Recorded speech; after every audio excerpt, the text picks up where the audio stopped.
the reducer pattern. This is something that was used in Redux, and the pattern itself was so useful that there is now a custom, or there's now a React hook to let us use the reducer pattern and without Redux, just in our React apps. So we're going to start off talking about what immutability in programming is and demonstrate its benefits. Then we're going to describe render functions. And then finally, we're going to talk about how to use the useReducer hook to manage state in a component. So let's go ahead and start off with immutability. And we're going to do this in Replit. Here is the Replit link for later. Okay, I'm going to ask a few questions here. So of what you expect the code that we write here to do. So first I'm going to say, const number equals 5.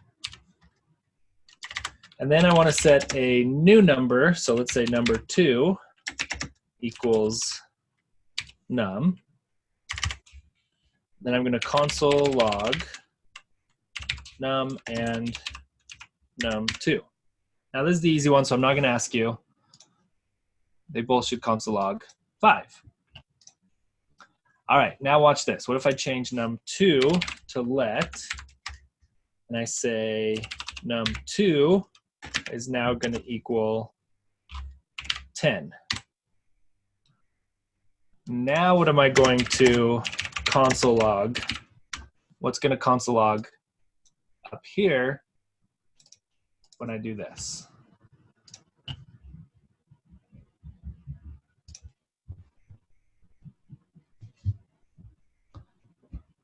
Oh, I want that thread. Here we go. So in this thread up here, what's going to be console logged?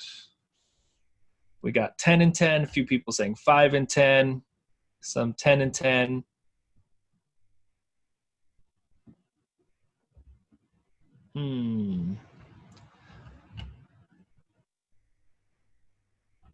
Joe thinks it's going to be 5, 5. Oh, 5, 5, and then 5, 10. Gotcha. You say 5, 5, 5, 10? Probably not. No, we're not going to see 5, 5 again because we've added this line here. Okay, so let's run it. Let's see. Aha, 5 and 10. Why is this happening? Because numbers are what are called a primitive type in JavaScript. So the whole idea behind immutability is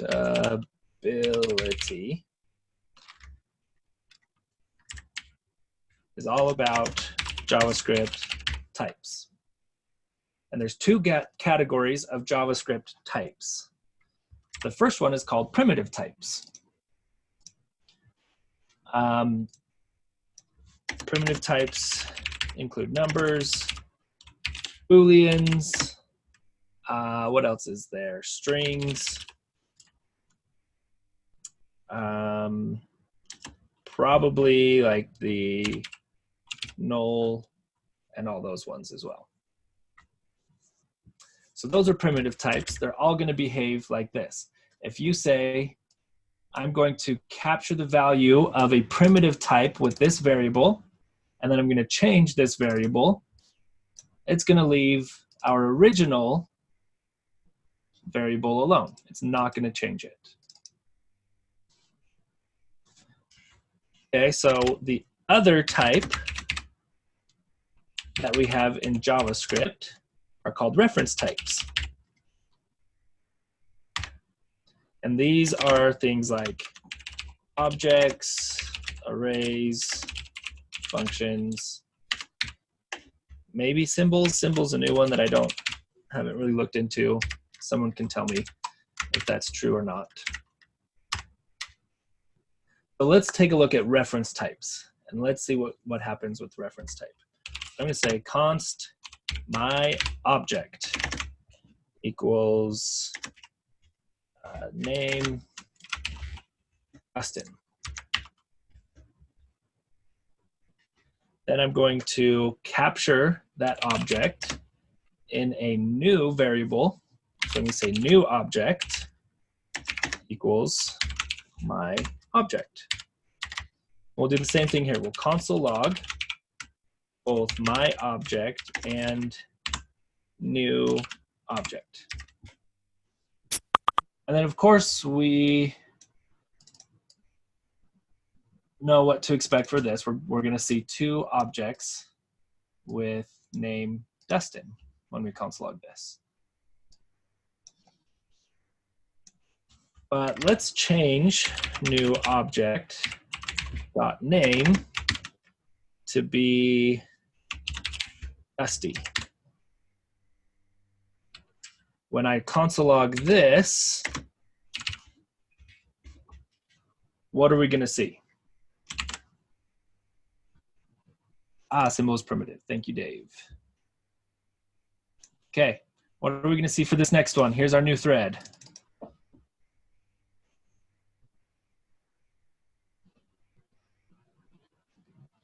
Okay, we got Dusty, Dusty, Dustin, Dusty.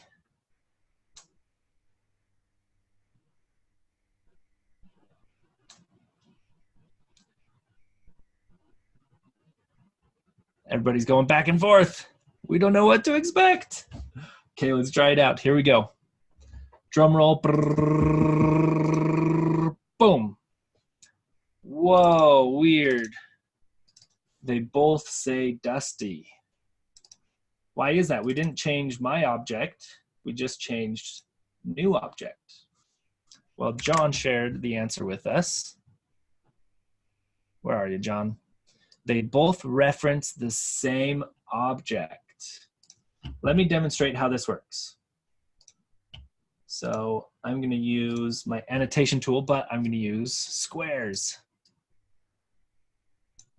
All right, let's say that these are all pieces of computer memory that JavaScript is allocating, or the JavaScript engine is using to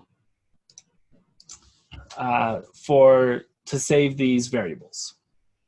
Okay, so let's go down this one line at a time. So line 4, JavaScript engine gets to line 4 and says, I'm going to use this piece of memory, and I'm going to name this piece of memory, what's the name? We have num. The value is going to be, I want to do little dots. The value is going to be 5. And I'm going to give this an ID of 1. Yes, that says ID, not KL. ID of 1. All right, so we evaluated that line of code. We took a little piece of memory for this new variable, gave it the name, a value, and an ID. So then we get to line 6. And we come down to the next node. Let's say, all right, we've got num2. The value is going to be num. Let's go look at what num is. It's 5. It's a primitive. It's a number. So I'm just going to say that the value here, I'm just going to copy it straight over. The value is 5. And ID is 2.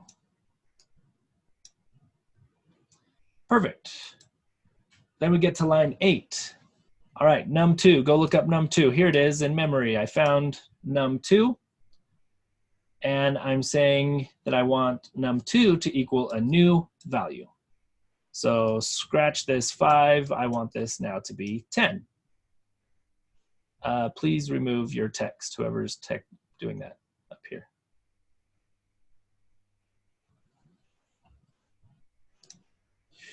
Bam, gone. Haha. Okay, so we've got num1, or num is 5, num2, its value has changed to 10. So now when we console log here, we console log, we get up here, we say, all right, in the console, I'm going to write the value of num, which is 5, and the value of num2, which is 10. And here we see that happen. Now we get down to reference types. And this is going to work a little bit differently than what we saw here with the primitive types, with these numbers.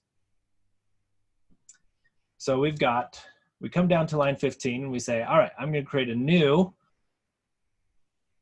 I'm going to use a new space in my memory to create a new variable called my object. So we've got my object, and the value is going to be this object here. We know what the object is, so I'm not going to write it out. With name and Dustin. And the ID is going to be 3. Okay, very good. Now we come down to line 17. Do the same thing. We've got new object.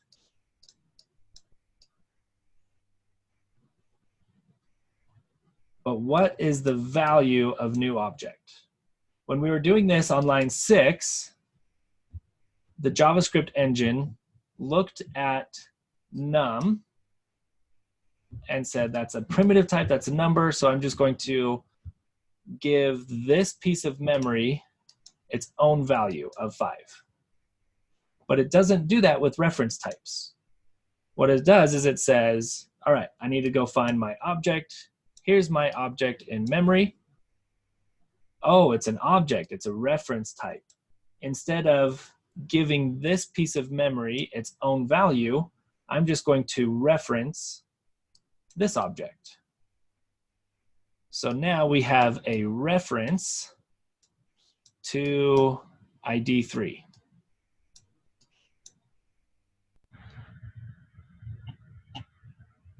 Come back. There we go. All right. So whenever I look at new object, new object does not have its own value in memory. It's going to come to new object. It's going to say, oh, new object, reference ID 3. I'm going to reference this object right here. And we'll give this an ID 4. Okay, so that means when we come down here to line 19, and we say change new object.name to Dusty, what happens is we find new object. We say, oh, it's referencing this object over here. So I'm going to change the name property for this to Dusty. So now this original object has changed. So when I come down here, the JavaScript engine comes to this last line and says, I'm going to write these two values to the console. It finds my object right here, and the name property is changed. So it console logs that. Then it comes to new object, and it says, oh, this is a reference to this object over here. And we get the console log for both of these from the same piece of memory here. Because doing this part of our code is just referencing my object. It's not creating its own object here. Even though we think it is, it's not. So this is what we have to understand this to understand immutability. Immutability means we need to achieve what we think we're achieving here without referencing my object.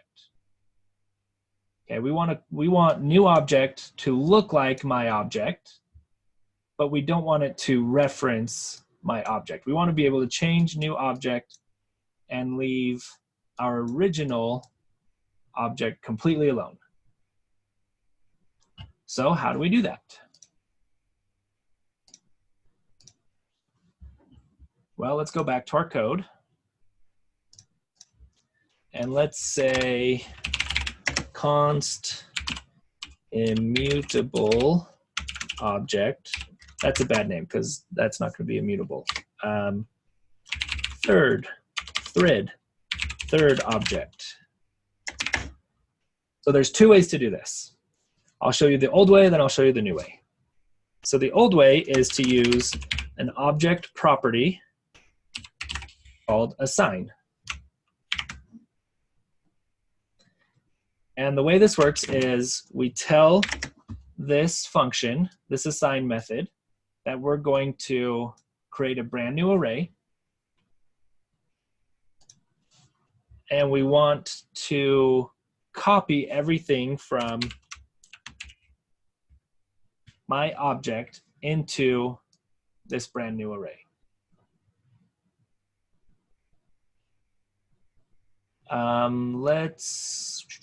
Let's console log this change out. So let's not change the name or comment that out. Now let's console log third object, and we should see all three objects look like this. But now watch what happens if I do third object.name equals Dusty.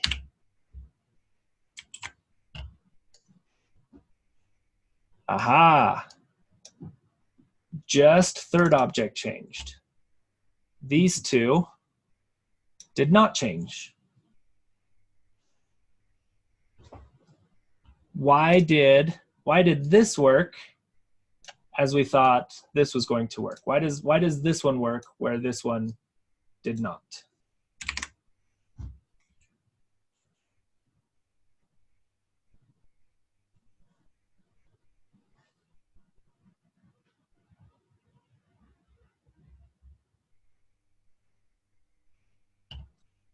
Yeah, it has to do with the assign method. Nice.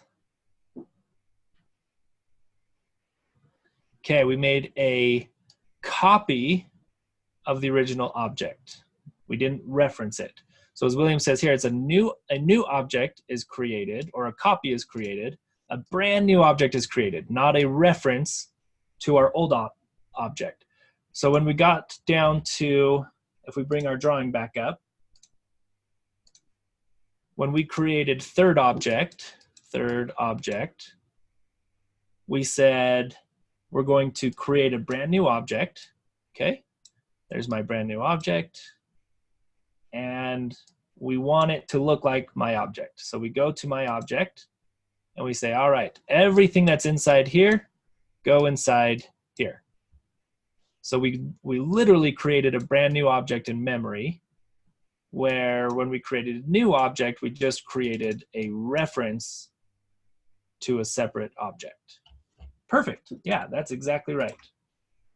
30 points for your Hogwarts house of choice, all of you.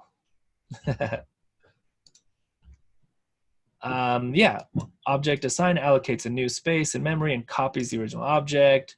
It makes its own. Copied a new object. Assigned, not referenced. Perfect. Great job. Man, look at that, everybody. Yes. So good, but we can make this look even better. So this takes up an extra line of code than we need, because watch this.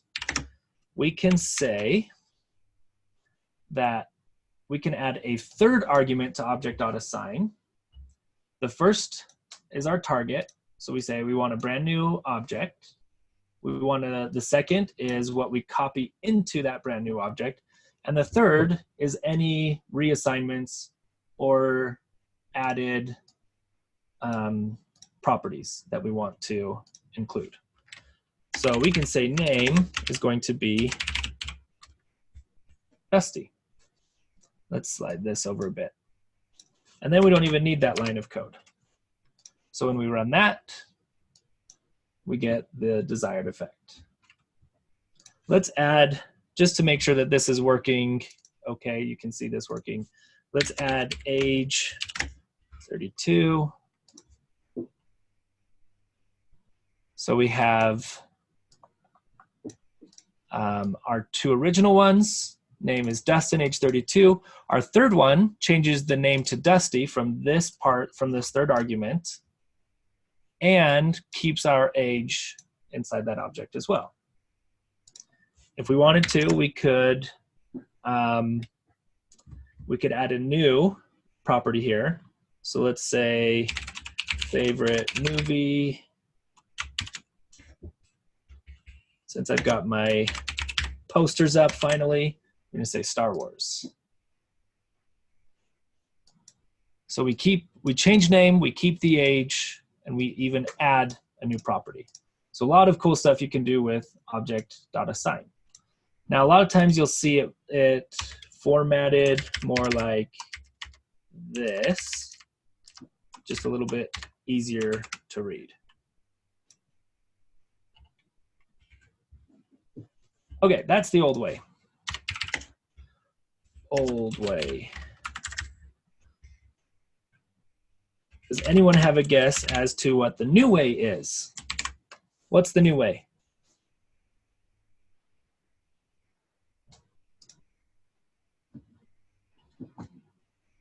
Hey, William was ready. Nice. Not a reducer. We're not quite to the reducers yet. The spread operator. Yes. So the new way of creating a brand new object from an old object is the spread operator. The old way was object.assign. All right, you may, again, the JavaScript is updating every single year now and has been since 2015. You may have heard the term ES15. The spread operator is a new addition as of 2015, so you may still see some object.assigns out there. That's why I wanted to show you this. But most of the new code will be written like this. So what we're going to do is we're going to say I'm creating a brand new object. Okay, just doing this alone creates a new object for this variable. Okay, we're not referencing any object. And what we're going to do inside this object is spread in our old object. So let's go down here and do one more console log. Let's even do fourth.name equals, I'm gonna share something I've never shared with the class before. My dad's nickname for me. It's true. Dust Buster. Let's see what happens. Okay, we've got our two original ones here. No changes made to those. We've got our Dusty object, favorite movie, and now we have Dust Buster. But again, just like object.assign, we can make this a little bit cleaner. We can do this all inside here. You can say name equals Dust Buster. I lied. I think I did share that once with one other cohort. Maybe it wasn't a lie. It could be. I'm not sure. Yay, Dust Buster. We've got our two Dustin objects, our Dusty object, and now our Dust Buster object. If we wanted to add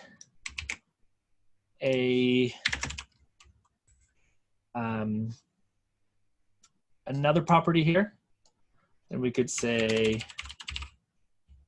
we could do that as well. All this is doing is creating a brand new object and saying, all right, I'm going to go get all the properties from my object and copy them into here. So if I can literally copy and paste those objects here and get the same result as we expect. But look at this. We've got name, we've got two name properties, right? What happens in an object when you have two of the same properties? Let's bump these all down.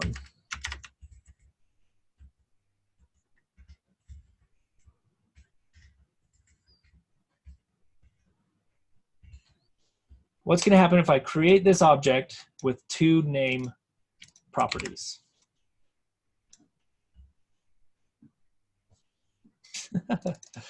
Thank you.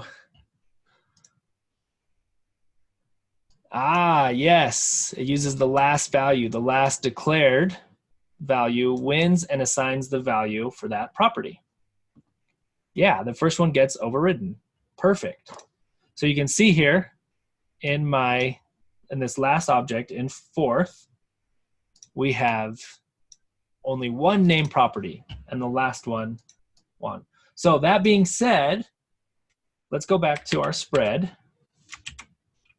So if these are being spread in from new object, so we can replace those, or from the my object. So doing this is the same as doing this. If that's being spread in there, and we're getting the correct object output here, what would happen if I bump this down to the bottom? What is name going to be?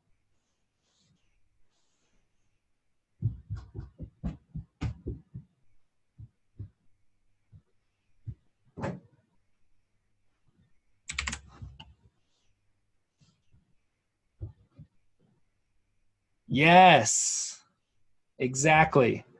Because these now get bumped to the bottom, and the name Dustin comes in after Dustbuster. So with the spread operator, you have to be careful of the order. Order matters here. Let's redo that and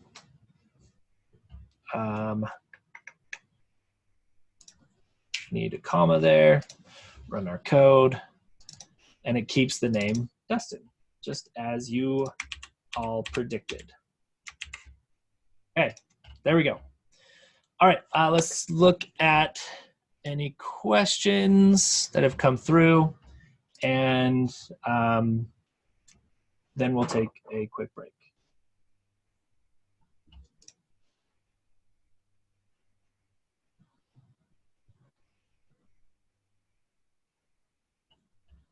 Is there ever a time when an object has two of the same properties, like two names? Nope.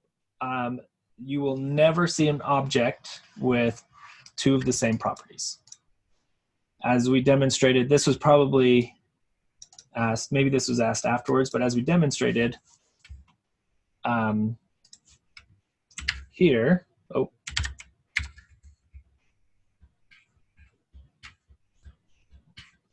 if I have two name properties, the last one is the value that's kept. So this last object here only has one name property.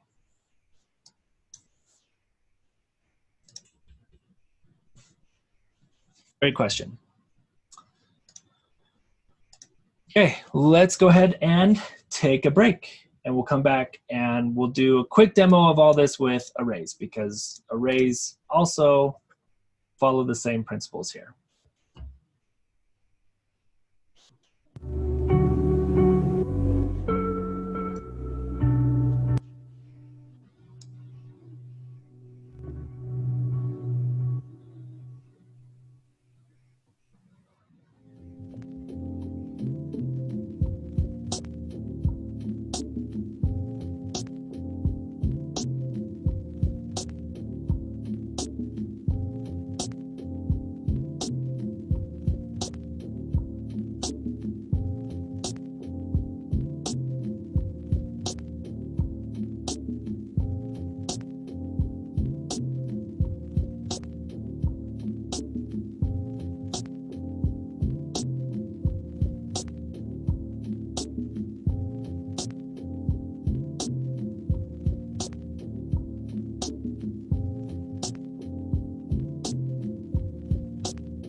Hey, come on back to your computers.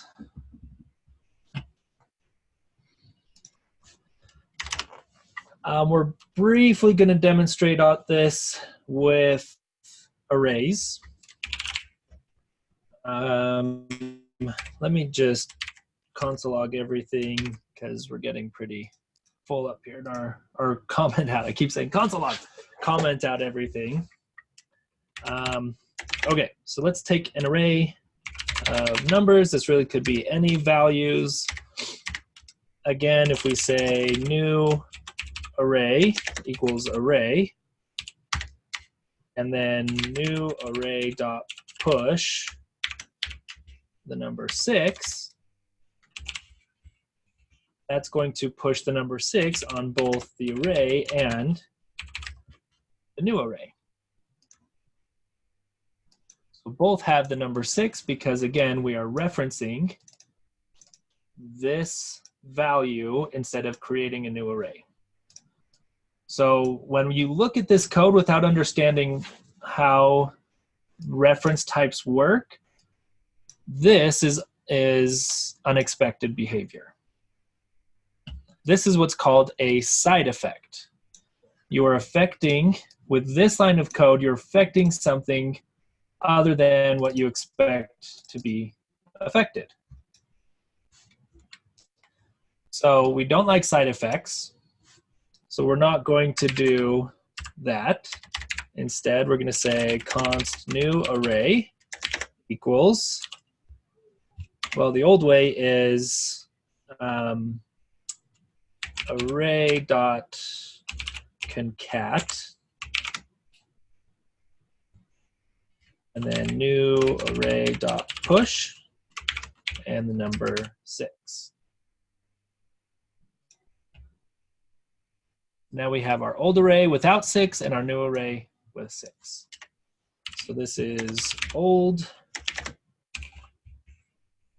dot concat.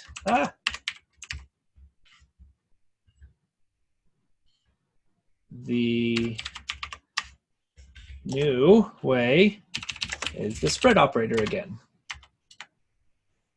So we're going to say const cool array. We're going to create a brand new array, and we're going to spread in the values of our array, and then cool array push.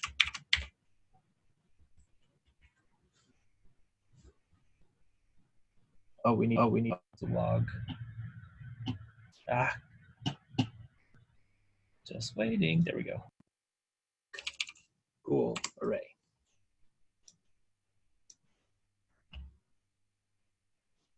We get 6 on there, but we could do this without this push. We could just say, hey, I want the number 6 at the end of this array. There we go. There it is. You see this a lot in functions like add item. Takes in an item, and we want to map over our array of items. Or not map over them, we're going to say something like set items, spread in our old items, and add our new item. So pretend we had some state called items and a setter function for that, and we run a function called add item. This is the logic you've used up to this point to achieve this, right? Well, this is why we do that. We are not in React, whether it's this dot set state or a state setter function like this, we use immutable principles to update our state. Our state is immutable. We're not going to mutate items. We're going to give items a completely brand new array like we did for cool array here. We're not going to say items dot push item. Okay, you'll never see this in React code, or you shouldn't. Hopefully you never see this in React code. What you'll see is people following immutable principles here. Okay, wrong way, there we go. So that's immutability. Now we're gonna get to reducer functions. Describe reducer functions. Well, a reducer function follows a couple rules. Number one, it has to be a pure function, meaning no side effects. It can only take in values, do something with those values, and return something out of it. It's not going to take in some values, change something that lives outside of that function, and then it will never change anything that lives outside of that function. Okay?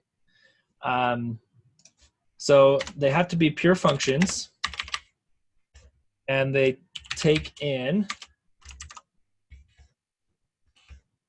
two objects, reduce, there's that word, this is where the name reducer comes from, takes in two objects, reduces them down to a single object, and returns that new object. What is that new object? State. Okay, this is going to return to us a brand new state object every time a reducer function gets called. So let's take a look at it. Give us some room here. All right, so let's say we've got some current state. Let's just call this state for now.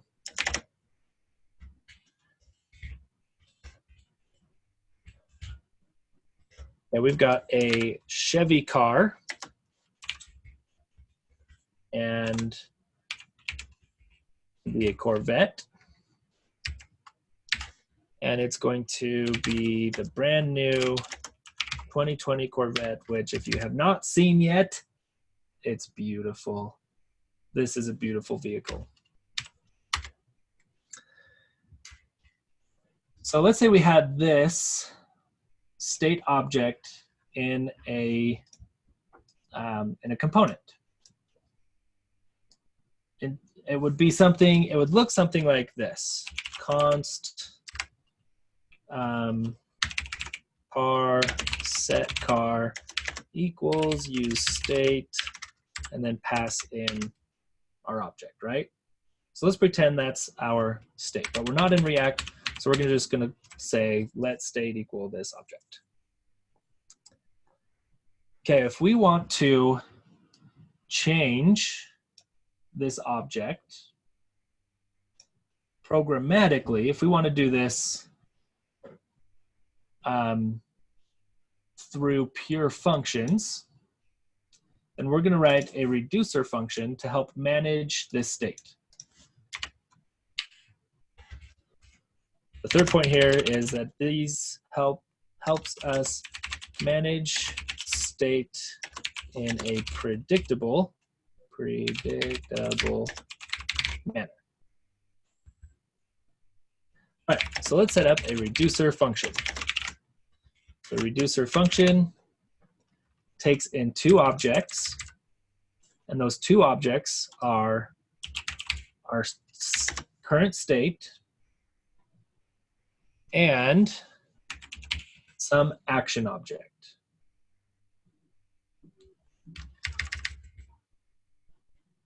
And it's going to return some new state object. So let's say const new state is an object. So now we have to take these two objects and we have to somehow reduce these down to create our new state object. Okay, so let's do this. Let's talk about what action objects are. We see our state object here. Let's talk about what an action object is. Actions. They are objects with a required type property and a optional payload or data or whatever property. So action objects are only ever going to have two properties. You have to have a type property, and I'll show you why in just a second. And you could have some kind of payload or data property as well. And action objects describe to the reducer what event just occurred and how the reducer should update the state based on that event. Okay, so these are little, if we look at the Redux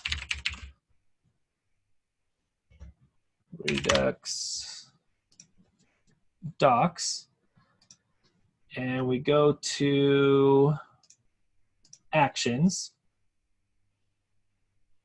it tells us that actions are payloads of information that send data from your application to your store.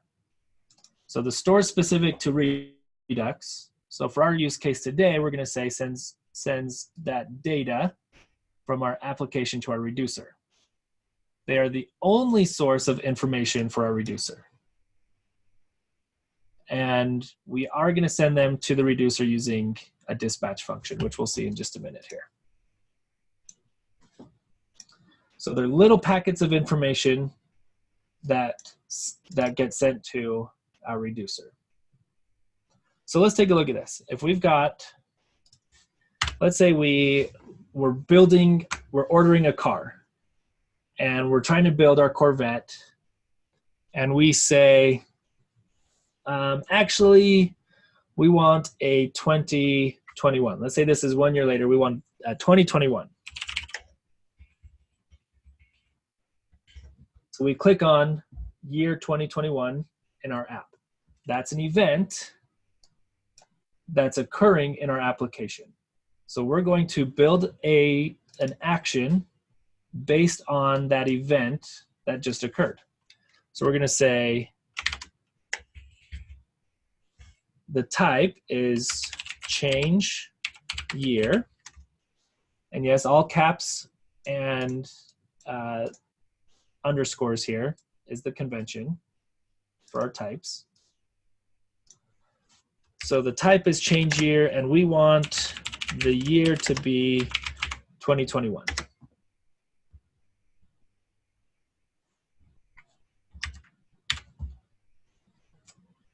So now if we call this reducer, we pass in our state and we pass in our first action, we want to take this object and this object, and we want to update our state object to have the year 2021.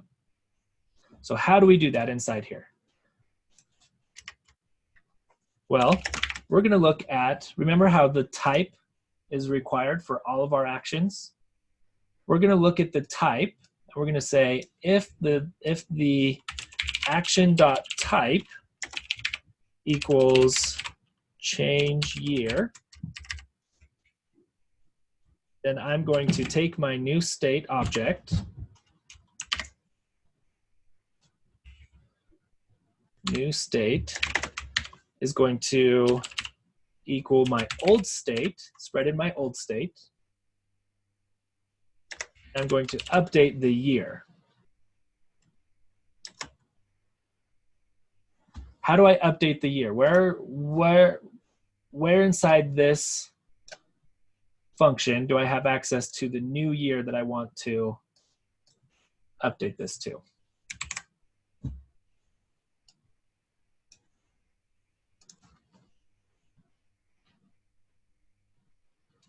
Yeah, the payload, action.payload. Exactly. Right here. I want it to be year 2021. Well, when I pass in first action here, it gets passed into action. So action.payload as my new year. So let's run this. I'm going to console log the result of this reducer call.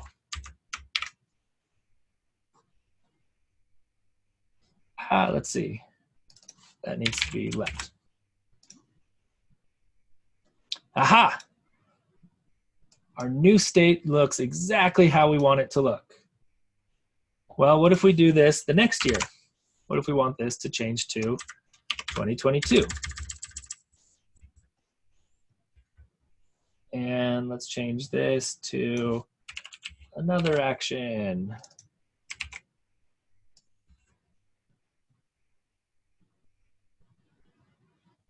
(2021, 2022). We could keep this going. We could make an increment button out of this, right? Every time we click the plus on the year, all it's going to do is call our reducer and pass in an action with the type change year and the type payload.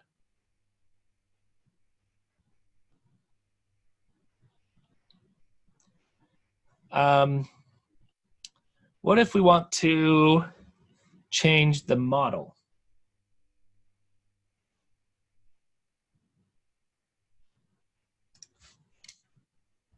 How would you write an if statement if we wanted to change the model? Take a minute and a half or so. Ty, give us a thread for this. Don't drop your code in yet. Wait till I say ready, set, go. And I want you to write an if statement that would let us change the model of our car. Okay, don't hit enter yet. Wait till I say, let me move this.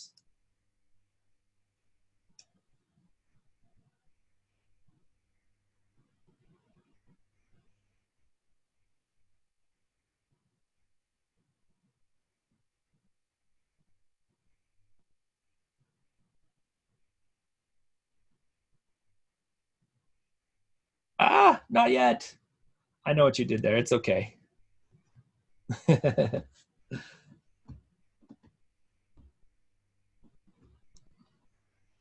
Shift entering in Slack is the worst. Okay, here we go. Get ready. 3, 2, 1, enter. We got 5 replies and 149 people on Zoom. Let's go. Get some code up there. 6 replies. 8 replies. Keep going. I want as many people to add a reply as we can get. There we go. Now it's jumping up. 17. Keep going. Keep going. Let's see who could be the 40th person.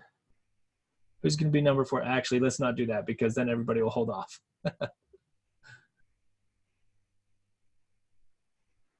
Go, go, go. More people.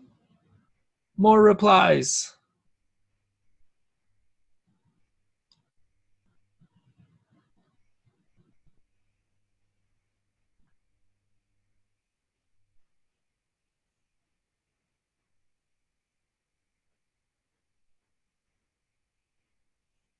Lorenzo was number 40. You win, even though I told you we weren't doing that. You still win.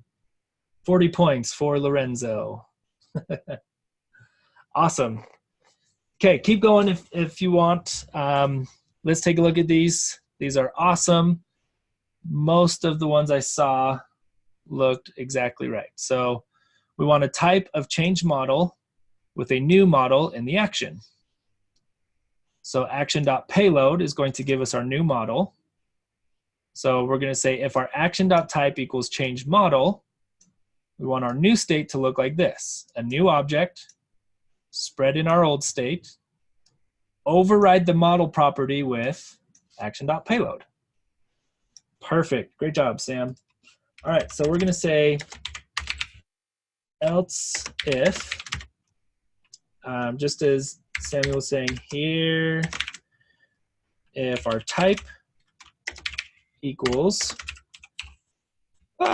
change model, our new state is going to be our old state, model is going to be the payload. All right, let's instead of this action being a change year action, let's change this to be change model.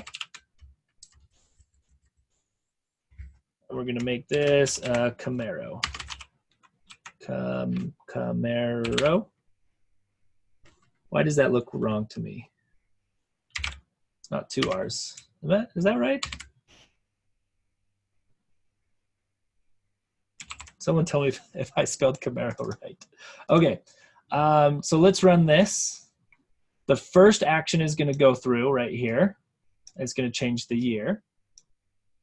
The next action is going to go through, and it's going to change the model. Question is, what is our year going to be for the second one? Before I run this, let's answer that question. What is our year going to be when we run this second action? This is kind of a trick question. It's Camaro. That's awesome.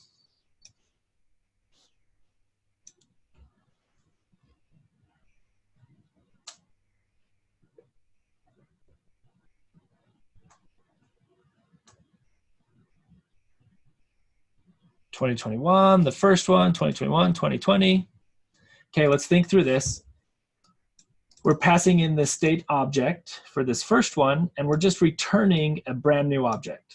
We're not reassigning our state object yet. So when we pass state into the second object, we haven't changed anything here. We're still passing in this. So the year is going to be 2020. That was kind of a trick question. Type is not defined. Where? Oh, if action.type.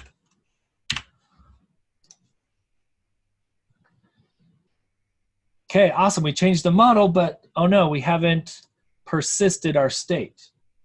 We don't want that to happen. We don't want to say, okay, I want a year 2021 and I want a Camaro instead of Corvette. And then when you click Camaro, it changes the year back to 2020. So you go, oh no, I want 2021. So you click 2021 again, and it changes the model back to Corvette. That would be the worst user experience ever, right? If we were trying to build, if this was an app and we were trying to build a car out of it. So what we're gonna do, instead of just console logging these,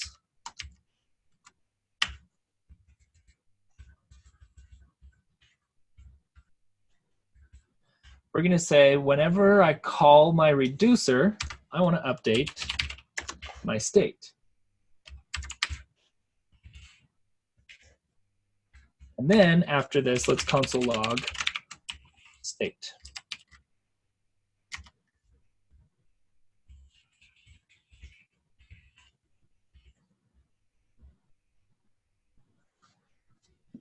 So now we should keep year 2021 here. Aha, perfect. So with each time our user is changing the car that they want to buy, it's keeping that, it's updating our state. Okay, so I'm going to call this now current state.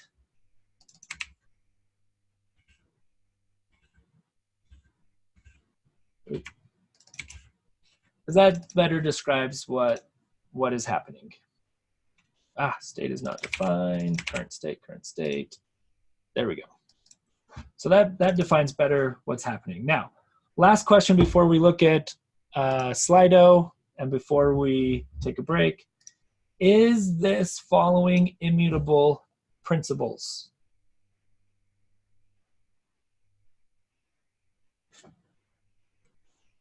I want you to give me an answer, and I want you to defend your answer. Is this following immutable principles, and why?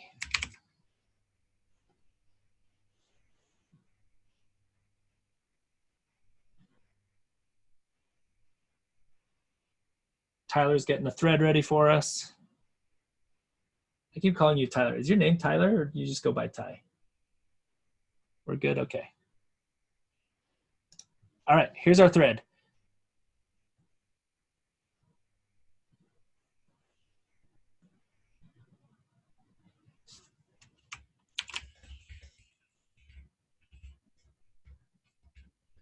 Immutable. Oh, we've already got a bunch of answers. Eric says yes, because it's a new object. Yes, because we're returning a new object, not the original state object. Yeah, the function is pure. No, current state is mutating.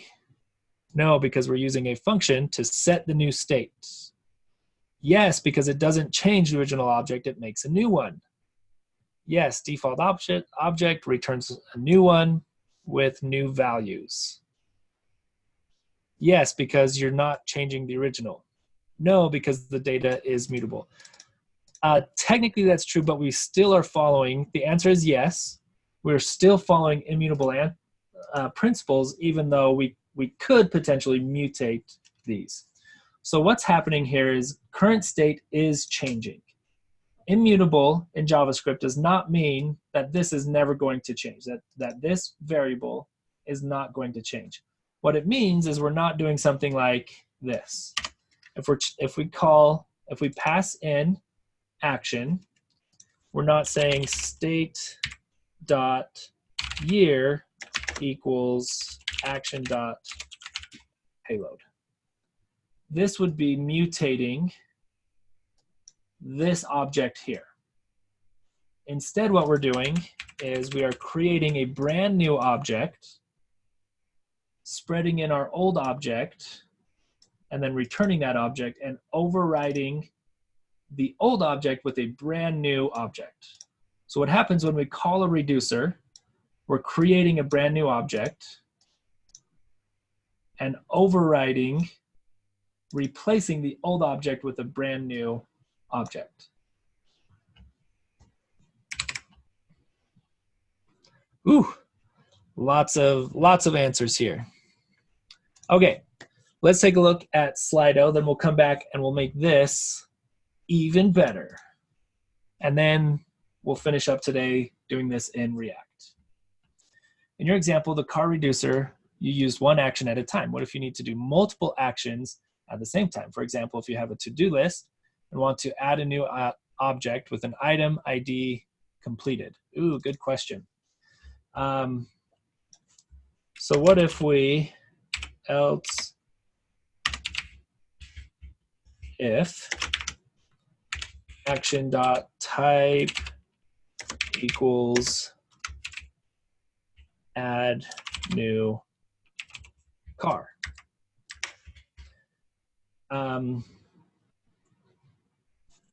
Then our new state would simply just be action.payload, right? Our action would look like, our payload would be an object with a brand new car in it. Usually this happens if there's an array though, if our state has an array. So we'll look at that in a little bit. I don't want to answer the question exactly because today's project is a to-do list, I believe. Yeah, reducer to do. So I don't want to answer this exactly. However, I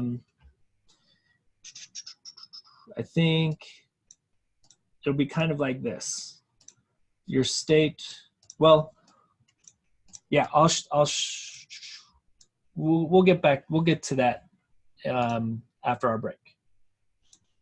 Okay, why is payload so important? Could it be any word? Yeah, as I described up here, payload is optional. You could call it data or whatever. So we could say model.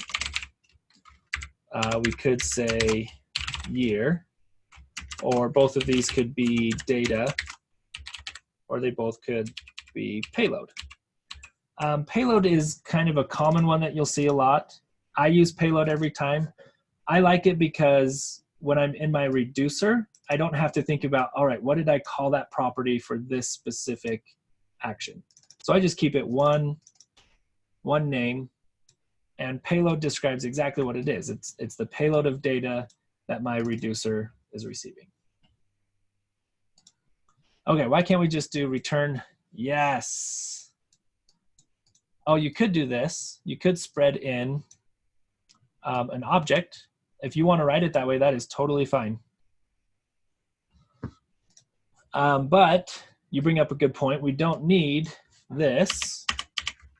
We don't need this. All we need to do is return our brand new objects. That cleans it up quite a bit for us. But when we come back from break, we're going to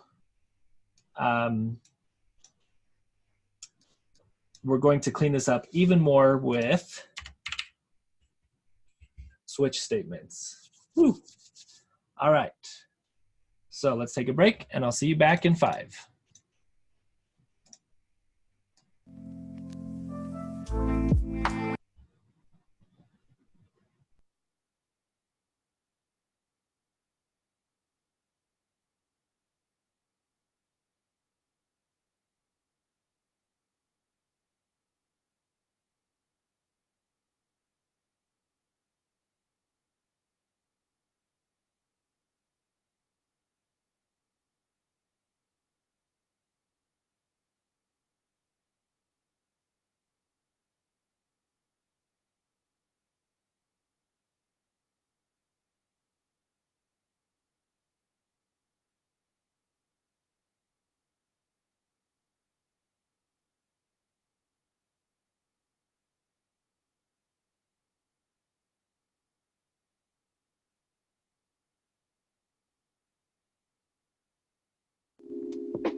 Okay, make your way back to your computers.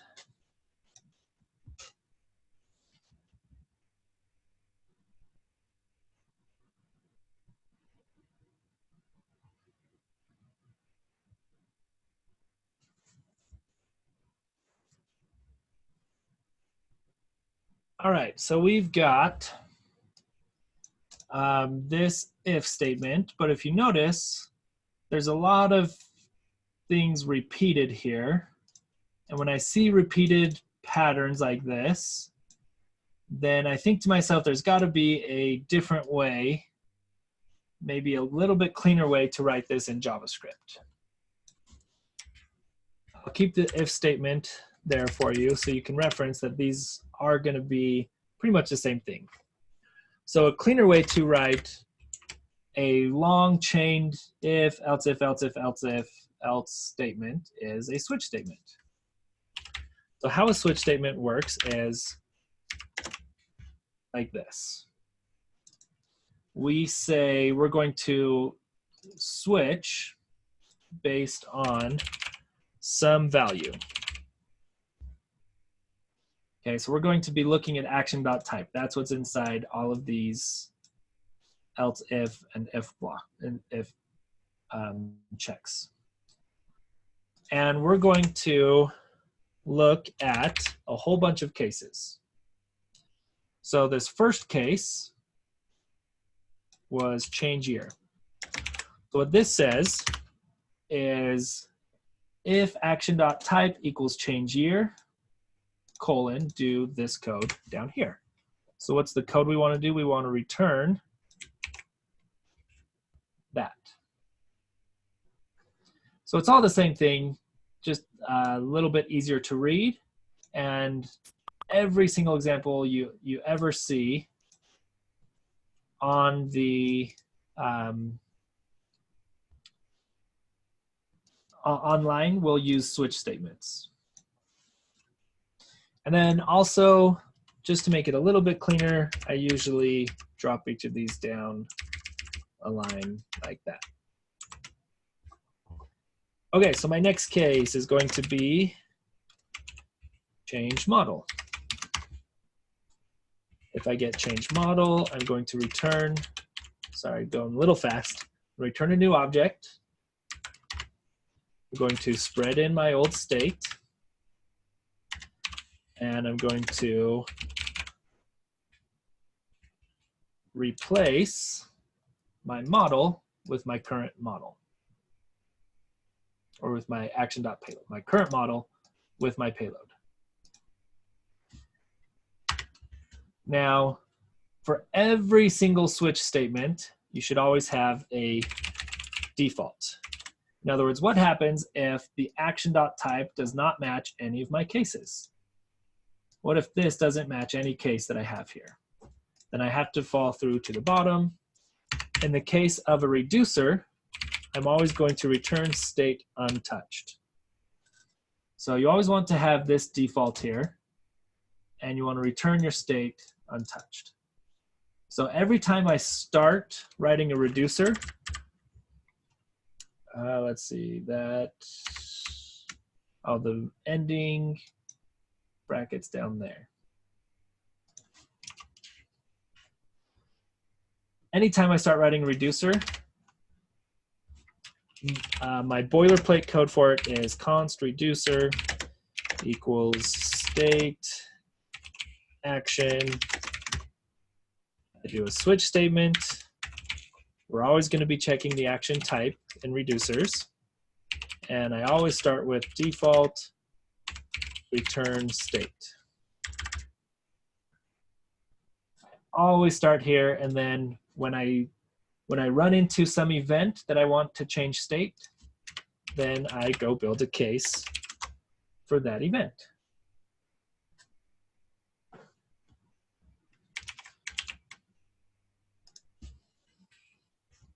How I always start users.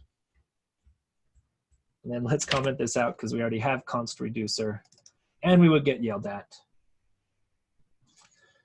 Okay, we're going to do one last thing here before we jump into Code Sandbox. And that is, instead of manually calling our reducer, we're never going to manually call our reducer. Remember, we send actions to the store or to our reducer using a dispatch function. All right, so I need a dispatch function.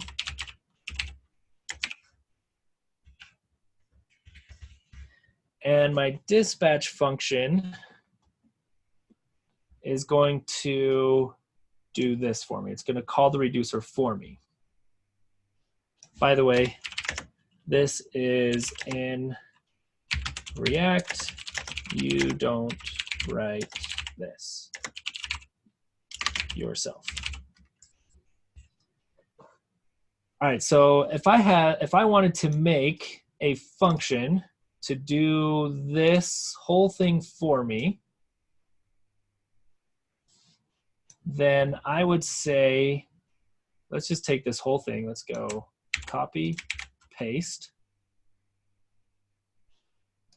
I would say, let's see, current state is available up here.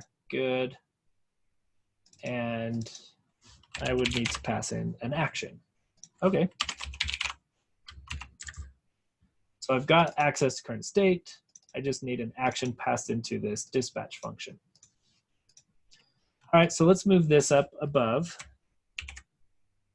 all of my things. So I've got now a dispatch function that instead of calling my reducer manually, all I have to do inside my apps is say dispatch first action.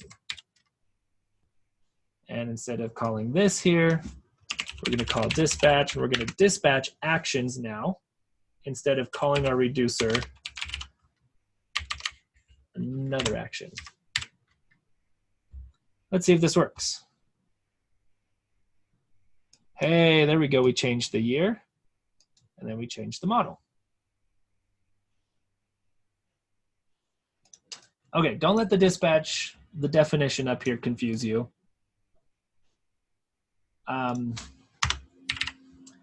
What we need to know for our React apps is we write reducers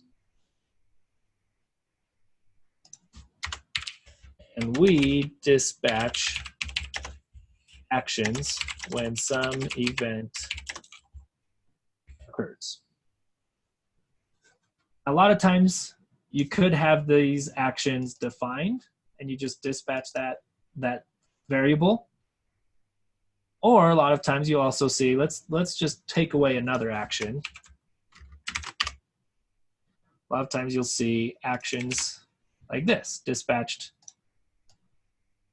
like that. Ooh, let's get rid of that. And it still works. I think you'll actually see this more often with the useReducer hook, and probably with Redux as well. Okay, so the code that we need to understand is we need to define our initial state. We need to be able to write reducers. And we need to know how to dispatch actions to our reducer. Well, the only thing we need to do to dispatch actions to a reducer is call the dispatch function, because that is defined in React, and it will take care of calling the reducer with our action. Okay, I wanted to write this out for you because this is kind of black magic in React. This happens under the hood and you don't see it. All you see is, oh, I call this magical function and all of a sudden my state updates. Like, what the heck? That's because of these 3 lines of code right here. They're a little bit more in React. They say things like if action dot type does not, let's see, if type of action dot type of action does not equal object. We're going to throw a new error and pass in some error message. If action.type is undefined, we're going to throw a new error. So they take care of some making sure that we have an action. You can't call dispatch without passing in an action, or it will throw an error. You can't dispatch an action without a type, or it throws an error. So they take care of a few things like that, but eventually it gets to the point where in the React code it says, I'm going to take my current state, I'm going to update it with a brand new object that I get from this reducer. Okay, let's go look at this in React.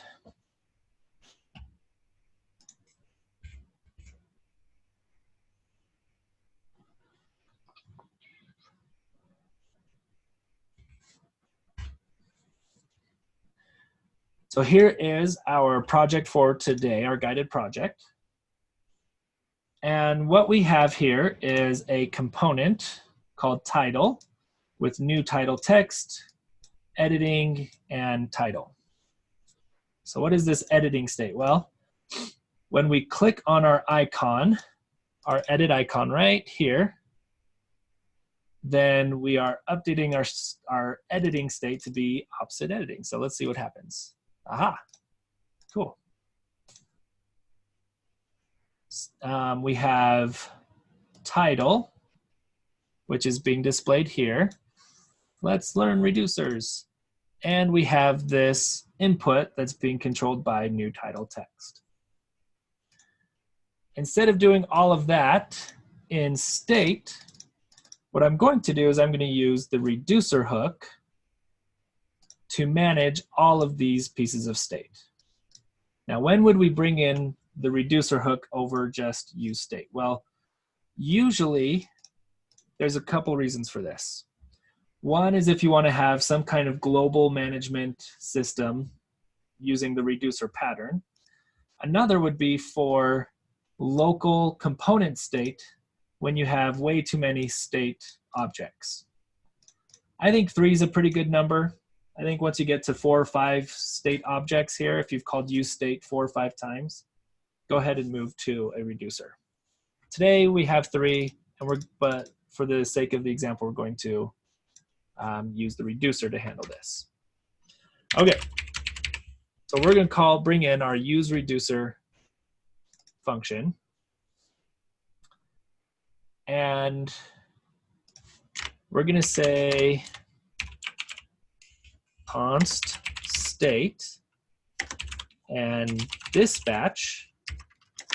We're going to get a state object and a dispatch object from useReducer.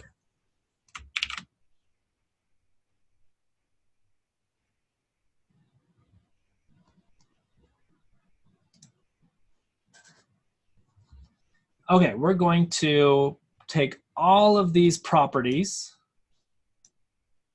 new title text, editing, and title, and we're going to put them on a initial state object. Having this initial state object is part of using the reducer pattern. Let's see, new title text is going to be an empty string. Editing is going to be false. Okay, so we can get rid of new title text, we can get rid of editing, and our title is going to be, this is from the reducer, 3 exclamations, and a rocket. Woo!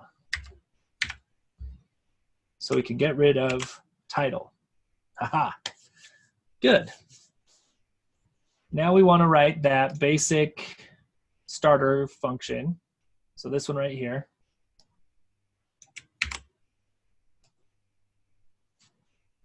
I'm going to have a reducer. Here, I'll give you this reducer.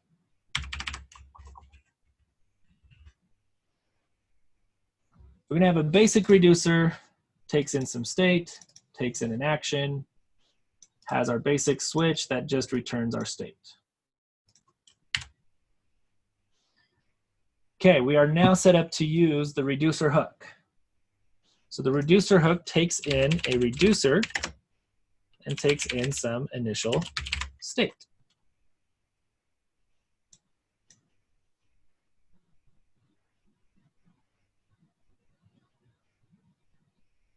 So we have our reducer, we've got our initial state here, we pass those into the reducer. Let's take a look at what state is and what dispatch is.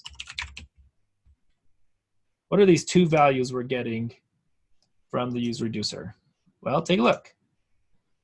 Our state object has all of our state properties on it. That's cool. So the state object we get back from useReducer has all the properties we would expect. And then, of course, the dispatch function is a function.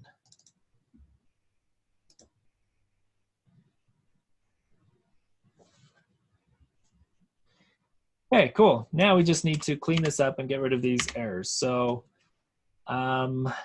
let's just comment this out for now. We're not going to do handle changes yet. We're not going to make any changes. Editing. Where are we going to get editing from? Yes, we have it on our state object. So if state.editing is false, then we want our title. Oh, we don't have a title anymore. We have state.title. Let's just get rid of our onClick function. We'll come back to that. New title text is coming from state. We don't have an onChange right now. We're going to get rid of our onClicks.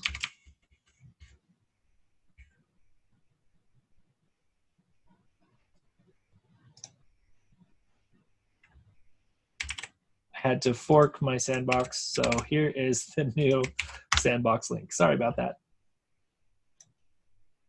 Okay, awesome, check this out. Haha, we got our new title from the reducer. And, well, we can't click anything yet, right? So now we want to add all of that functionality back in. Let's take a quick break, and then we will add all of that back in. Let's see if there's any questions that have come up. Current state is not mutated. It is replaced, the state object, every time we dispatch an action, the state object is replaced with a brand new object, meaning it is not mutated. Why wouldn't you throw an error to the developer saying the reducer action does not exist? Because Redux does that for us. Or Redux, well, Redux does. React does that for us. So we don't have to worry about doing that. Great question, though. Do we call the dispatch like a prop so it runs automatically after our reducer? I will show you exactly what we're going to do with dispatch. We just brought dispatch in right here, right? So I will show you what we're going to do. Hint, it's going to be inside our onClicks, or when we run a function, maybe inside our handle changes. That's when we're going to call dispatch to update our state. Okay, we're going to do we'll do 5 minutes. I'll see you back in 5.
Hey, come on back.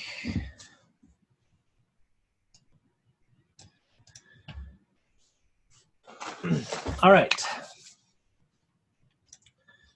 So a couple things we're going to look at right now is getting these actions back in here so we can update our title and click in and out of editing. So let's work on this edit button first. These are all, let's go back up to our reducer or our action definition. These are what we would say are events. So an event for this app would be if I click this edit button. What happens when that event happens, when our user clicks that edit button? Well, we've got the edit icon right here. So we're going to say on click, when our user clicks on this, we want to dispatch an action. So we're going to dispatch an action. We're going to say the type is toggle edit. And this one doesn't need a payload. Let's take a look at why. So here's my icon. Here's our on click. We're going to dispatch an action with the type toggle edit. So let me come up here. So I have a new case for you. Reducer, toggle edit. If my user clicks toggle edit, I'm going to return a copy of my state object with editing the opposite of state.editing. Okay, remember inside here we have a state object being passed in. So the dispatch function is going to call our reducer. It's going to pass in our current state and the action that we called it with. So we get our current state here called state. This is our current state. So my current state, what I want to do if my user has clicked that edit button, what I want to do is change editing and toggle it.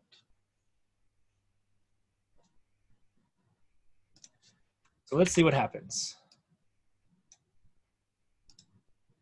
Sweet. It worked. Why did that work? Well, when we click on that icon, we're dispatching an action to our reducer. That action is toggle edit. It's going to return a brand new state object to right here. Okay, our useReducer hook will update the state object with whatever gets returned out of this reducer. Anytime we return anything, including state untouched, it's going to update this state object here, which is going to force title to re-render. And we re-render with this state here. So when we click on this, we're effectively saying we want to open our editing input.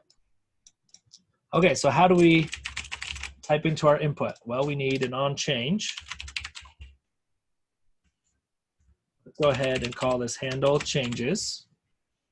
And let's bring handle changes back in. Okay, let's do some driver navigator. When I type into this input, what do we want to happen?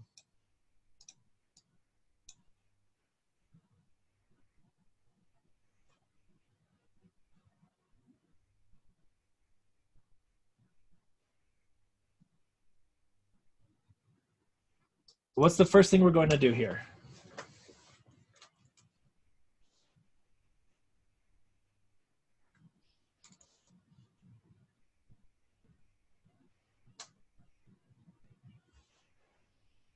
We're not clicking a button, so we don't need prevent default. We want to update new title in state. So our state object has new title text. We want to update new title text. Any way, if we ever want to update state from useReducer, we have to dispatch an action. Remember, the actions are the only source of information for our reducer.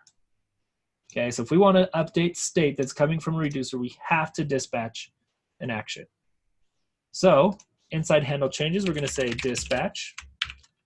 We're going to dispatch an action with the type update new title text. That's confusing. Let's just do that. A little more legible here. Update new title text, payload, oh, outside of the string. Payload is going to be event.target.value. Okay, so Robert, this was close. But we need a type in there. Don't forget we need a type. But you were really, really close.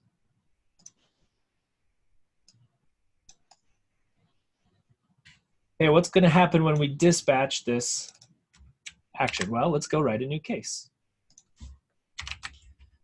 You can see already that our reducers are going to get very long, right? We're going to have a lot of cases in each reducer. And that's okay. That's what we expect. All right, so we're going to return what? Stay in this thread here. What are we going to write inside our return object? Okay, we're going to spread in our state. Always, always, always spread in your state. Good. Yeah, then we want to update new title text on our state object with our action.payload. Good job. So that'll allow us to type into our input. Woohoo! Now the last thing is what happens when we click this button. All right, on this button, which state properties do we want to update?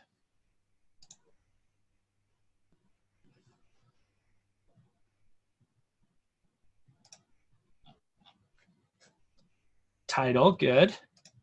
So let's do this. We're going to say on click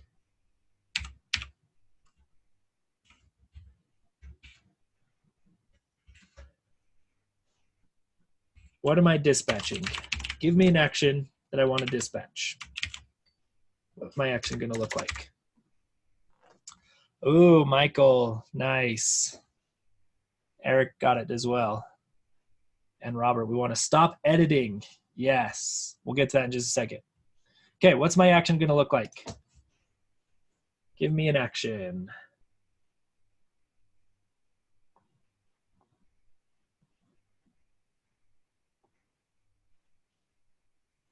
Okay, the type is going to be set title. I like it. It's not going to be toggle edit because toggle edit only changes editing. It doesn't change our title. So we're going to say set title. What is our payload going to be?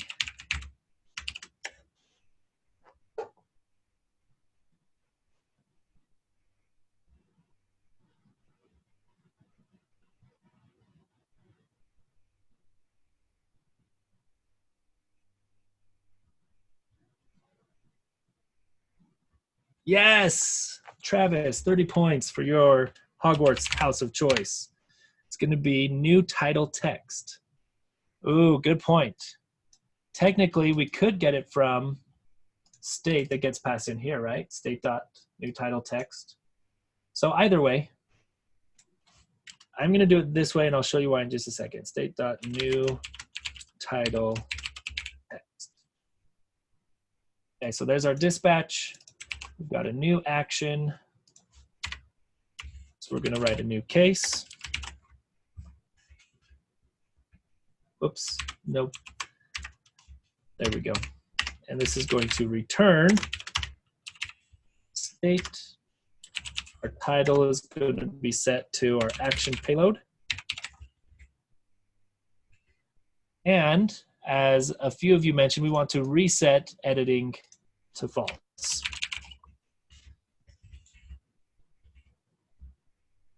So you can update multiple properties in one action call. All right, let's try this out. It's working. It's working. Ready? Ready?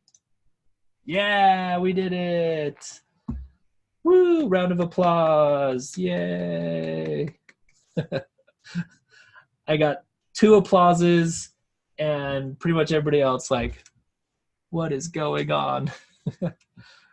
That's all right. This is normal for learning reducers and Redux, and just ask your TLs.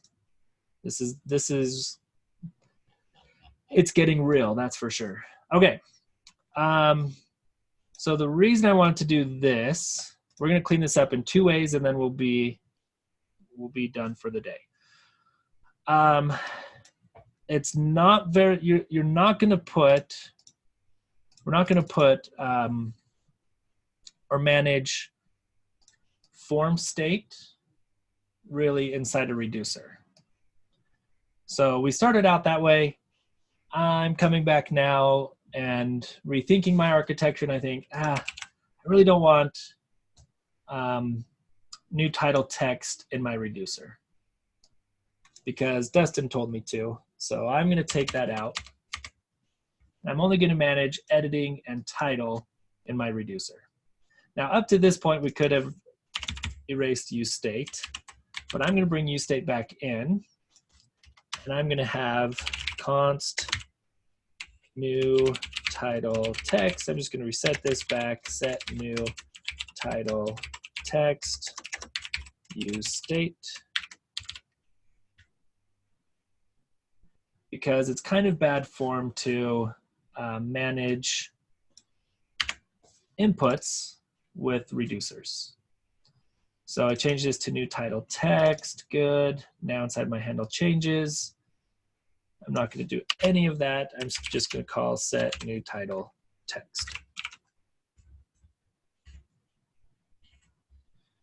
Okay, so now that I have new title text here, before when it was handled by the reducer, we could have just gotten our title from